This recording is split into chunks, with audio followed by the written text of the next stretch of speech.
ہم بات کریں گے برج حمل کے بارے میں۔ سیارہ جوپیٹر برج حمل سے 9ویں اور 12ویں گھر کا حاکم سیارہ ہے، اور آپ کے زائچے کے دوسرے گھر میں یہ گردش کرے گا یا ٹرانزٹ کرے گا۔ آپ کے زائچے کا دوسرا گھر آپ کی دولت کے معاملات کو انڈیکیٹ کرتا ہے۔ اس ٹرانزٹ میں اگر آپ کے اوپر کوئی قرض تھا تو وہ قرض اترتا نظر آ رہا ہے۔ فائنانس کے معاملات آپ لوگوں کے بہتر ہوتے نظر آ رہے ہیں۔ خاندان میں کوئی خوشخبری سنائی دے سکتی ہے، وہ اولاد کی خوشخبری ہو سکتی ہے یا شادی کی کوئی خوشخبری ہو سکتی ہے۔ ہو سکتا ہے کہ آپ کی فیملی میں کوئی شادی کا فنکشن اس ٹرانزٹ کے دوران دیکھنے کو ملے۔ اگر آپ بیرون ملک سے جڑا کوئی کام کریں، کیونکہ جوپیٹر آپ کے زائچے کے 12ویں گھر کا بھی حاکم سیارہ ہے اور آپ کے زائچے کے دوسرے گھر میں ٹرانزٹ کرے گا، اور آپ کے زائچے کے 9ویں گھر کا بھی حاکم سیارہ ہے۔ قسمت کا آپ لوگوں کو بھرپور ساتھ ملنے والا ہے۔ جو لوگ بیرون ملک سے جڑا کام کر رہے ہیں، ان لوگوں کے معاملات بھی بہتر ہونے والے ہیں۔ اگر آپ کوئی ریسرچ ورک سے جڑا کام کر رہے ہیں تو تب بھی آپ لوگوں کو یقینی طور پہ اس ٹرانزٹ میں فائدہ ملنے والا ہے۔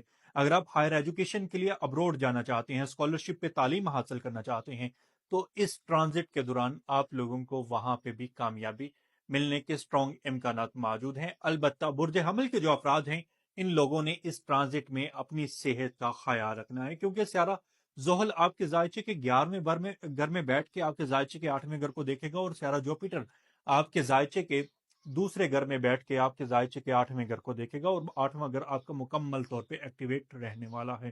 تو صحت کے مسائل جو ہیں وہ آپ کو کچھ پریشان کر سکتے ہیں، جس کی وجہ سے صحت آپ کی ڈسٹرب ہو سکتی ہے۔ صحت کا آپ لوگوں نے خاص طور پہ خیال رکھنا ہے۔ جو لوگ تدریس کے پیشے سے جڑا کوئی کام کریں یا تدریس کے پیشے سے منسلک ہیں، ان لوگوں کے لیے بھی یہ ٹرانزٹ بہت اہم رہنے والا ہے۔ اگر آپ تدریس کے پیشے سے منسلک ہونا چاہتے ہیں اس سال، تو اس میں بھی آپ لوگوں کو کامیابی ملنے والی ہے۔ یعنی جو لوگ پڑھنے پڑھانے سے ریلیٹڈ کوئی بھی کام کرنا چاہتے ہیں اس سال میں، یعنی 2024 پورے میں اور 2025 کے مئی تک، ان لوگوں کو یقینی طور پہ اس ٹرانزٹ میں کامیابی ملنے والی ہے۔